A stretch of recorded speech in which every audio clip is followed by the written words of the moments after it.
ikibazo kimwe gusa tugiye kuganira ko kuri uno munsi. Ikibazo kira giti, ese kubera iki ushaka amafaranga? Ese kubera iki ukunda amafaranga? Ese ubundi wakubaza, wambwira impamvu ukunda amafaranga? Wasobanurira igituma wumva ufise umururumba w'amafaranga? Nike kintu gituma wumva ushaka amafaranga? Icyo kibazo tugiye gusubiza nonaha rero. Imbere y'uko ngira presentation, manza wewe ube urishura muri commentaire unyishure, mbega kubera iki ushaka amafaranga? Niye mpamvu ushaka amafaranga? Reka nibaze ko muri uyu mwanya muza kuba muri ko murabyandika.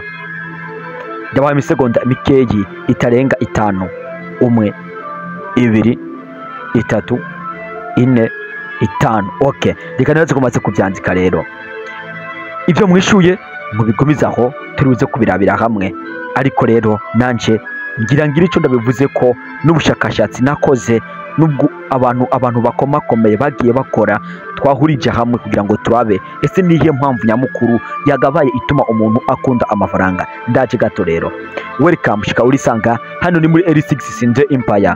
Jewe wumva gutegura ibiganiro banta L6 Sinze alias uwarokoye mugabo gw'intambwe Daniel.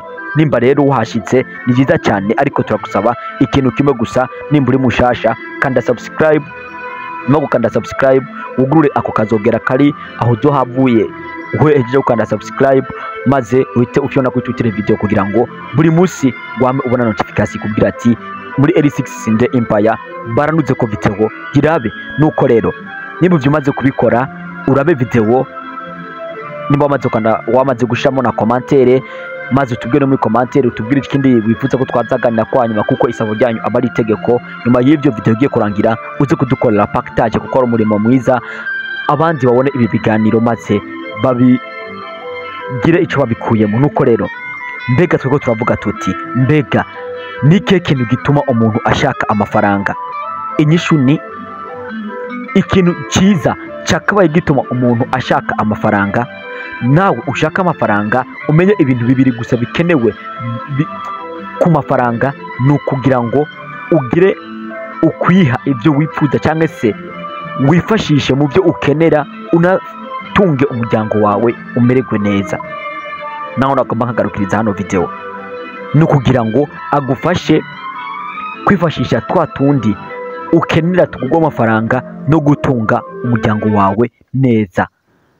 Naho rero igituma ngo bwizo nyishu zibiri ni yihe? Nuko abantu benshi birirwa baragwa bavyuka, kandi nawe ushaka kwisanga uri muri uyu mugwi, ugasanga nturyama, ugasanga wama wiruka wifuza amafaranga atakindi kintu uyipfuriza atari kugira ngo wemeze abantu. Wama wiruka, waguze moto kugira ngo wemeze abantu, wubatse inzu ndende kugira ngo wemeze abantu, wayisize irangi kugira ngo wemeze abantu, wagiye kurira indege kugira ngo wemeze abantu. Muri make ibyo ukora byose ni kugira ngo wemeze abantu. Ikibazo kimwe, mbega ibyo ukora uzobikora kugeza ryari? Uzemeza abantu kugera ryari? Abantu nabo tugerageza kutwemeza ntabwo tuzigira twemera, kuko uzobona ko tugukengera kubera yuko utaragura ikiyato kigezweho. Nukigura n'ubundi uzobona ko tugukengera kubera kumbure utaragura ipantaro rigezweho. Nurigura ubona umenga turagukengera ko utaragura ishati rigezweho. Nurigura ubona umenga turagukengera ko utaragura inkofero rigezweho. Nuyigura ubona umenga turagukengera ko utararonka kagire kagezweho. Nukagura ubona umenga turagukengera kubera ko udafise inzobe. Niwimonora ubona umenga turagukengera kubera ko ufise agahuzu kamwe kamwe. Nugura zibiri ubona abafise zitatu, nubona abafise zitatu ubona abafise zine. Ibyo wamubona yuko umenga urasuzuguritse. Uzovuga barankengera kubera ko atani kinga afise, urigure. Ubona abafise amamoto barankengera ko bafise amamoto, ufise ikinga uyigure. Ubona abafise amamodoka barankengera ko bafise akamoto nabo bafise amamodoka, uyigure. Ubona bafise imodoka 5 babona bafise akamodoka kamwe bakaca bankengera, ugure 5. Ntaho bizokwigera biherera, uzokwama mu rugamba utazokwigera utsinda. Niyo mpamvu umutunzi wa mbere ari wa mutunzi unyuzwe n'ibyo afise. Ikintu gituma duharanira ayo mafaranga wumva nuko uyakeneye kugira ngo wifashishe mu byo ukenera no gufasha abandi urakenera amafaranga, gutunga umuryango neza urakenera amafaranga, gutuma abana bawe bakura neza urakenera amafaranga, gufasha abantu ibyo bashaka urakenera amafaranga. Niba amafaranga ukeneye gira ugukenera ikintu ufise n'isiguro ugikeneye. Rondera amafaranga atari kugira ngo wemeze abantu, ahubwo ari kugira ngo ugire ukubaho kwiza we n'umuryango wawe. N'ibyo bintu birahagije, apana ngo wemeze sosiyete. My bro, ntabwo uzo kwemeza sosiyete ngo ubikunde ngo ubishobore, kuko abantu ugerageje kutwemeza twebwe tukwereka ibindi. Igiciro cawe tugerageza kukimanura hasi, uko wakwiduza hejuru kose twebwe uje kuturaba cyangwa se kutubaza tukumanura hasi. Ushaka kuvyemera wewe uzorabe umuntu arashobora kuva muhira aza ati ngiye kugura ririya pantaro, mugenzi we amubwiye ati jya pantaro yiguze 50, arashitse mu isoko arabizi igezeranye 50 ari yaje kuyigura, mugabo kumbure ahasanze umudandaza atabimenyereye, aramubaje ati iyo pantaro nangahe? Umudandaza ati ni 20. Uyu aje kuyigura yarazi ko ari 50, ntazoca avuga ngo ko ari 20 kace ndayatanga, ahubwo azovuga ngo mvise 10, mvise 5, urayimpa. Nuko bimeze. Ntabwo igiciro k'ikintu kibera ku kiguzi bagiciriye, ahubwo uko cyaba kimeze kose abantu tugerageza gukimanura. Niyo mpamvu urugamba rwo kwemeza abantu ntabwo ruzokwigera rutsindwa n'umuntu n'umwe. Nta hantu nahamwe uzogera ngo abantu bavuge ngo ujya muntu imiseke igoroye nta katotsi na kamwe afise, nacyo tumunenga ko byose ni sawa. Icyo gihe ntikibaho.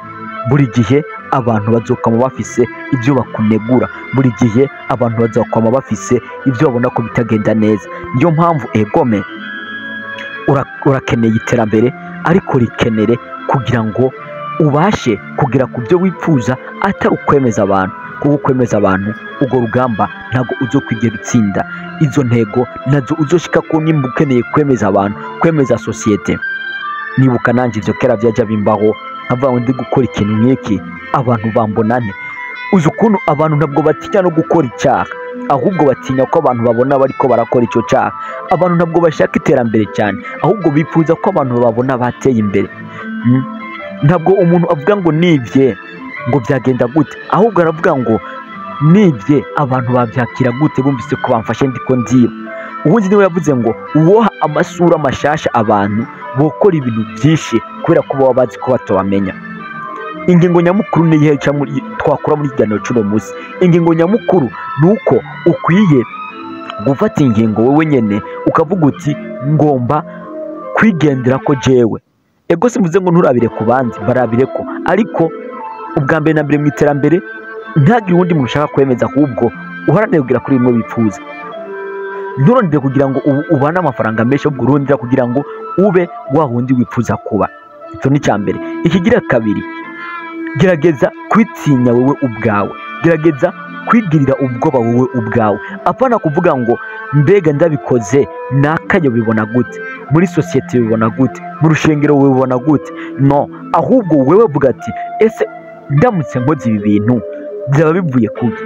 Ese ndinze ndibona ndiko ndibona ndiko ndashurashura, ndibona ndiko ndatukana, ibyo bintu naba ndiko ndakora byaba ari biki? Apana ngo abantu babibonye, kuko hari igihe abantu mutazokwamara.